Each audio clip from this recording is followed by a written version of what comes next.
sa relasyong Angel Locsin at Luis Manzano. Handa na nga bang maging legal husband si Luis? Alamin yan sa pagpapatrol ni Mario Dumaray. Kumpleto ang simple birthday celebration ni Angel Locsin Garupe sa pagdalo ng nobyo si Luis Manzano sa set ng Legal Wife. Pumunta ka dito, wala ka man nilang cash o sabi. Una nang dineklara ni Luis sa kanyang social media account na ikinuhit ng tadhana ang pagbabalikan nila ni Angel noong Pebrero ng taong ito. Ito'y matapos silang maghiwalay noong 2011. Nagpasalamat din si Luis kay Angel sa sobrang pag-aalaga nito sa kanya.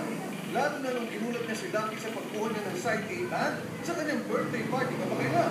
Natayin ko sa sarili kong pumahay. I was completely overwhelmed with everything that was going on and everything that this unbelievable lady set up para sa akin. Generation din kasi namin, parang sino pang hindi nakakilala sa side A, di ba? Parang halos lahat ng kanta nila, pag narinig ng tao, mapapasaya. Sa gitna ng kwentuhan, natawa naman ng dalawa sa tanong kung kailan magiging legal husband si Luis. Di ba dapat ako sasagot yan? Hayaan mo natin tapusin ang lahat ng kailangan niyang gawin, then she will be the Tapos legal wife. niligawan ko siya.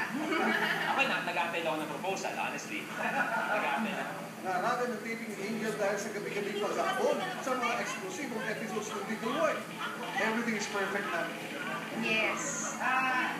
Ngayon, sobrang happy.